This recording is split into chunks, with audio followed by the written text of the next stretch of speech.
So hi everyone, BGT on fire. আজকে পুরো social media Virat কোহলিকে ট্রোল করছে clown Kohli. What is this? আচ্ছা, আমরা ধরে নিলাম বিরাট কোহলি ইনস্ট্যান্টলি ধাক্কা মেরেছে, দ্যাট ইজ নট গুড। কিন্তু আমরা বিরাট কোহলির কাছ থেকে স্টেটমেন্ট নিয়েছি, ঠিক আছে, ক্রিকেট একটা জেন্টলম্যান স্পোর্টস, সেখানে এইসব জিনিস মানায় না।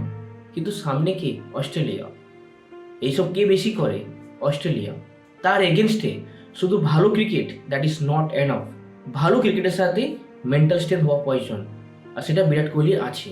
পুরো দুনিয়া জানে বিরাট কোহলি কেমন অ্যাটিটিউড রাখে ক্রিকেট মাঠে। Always he wants win the match.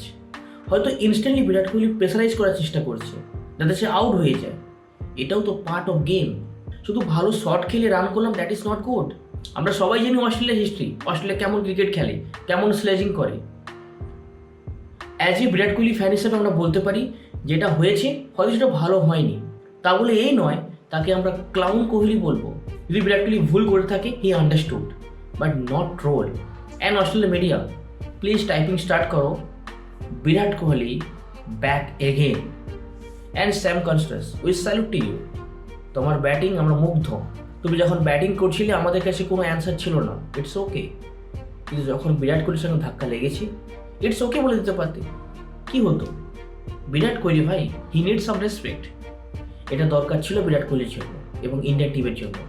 কারণ প্রিভিয়াসে আমরা বারবার দেখেছি যখনই বিরাট কোহলিকে ট্রোল করা হয়েছে, বিরাট কোহলি একা সিঙ্গেল হ্যান্ডে অপোনেন্টকে ডিস্ট্রয় করে দিয়েছে।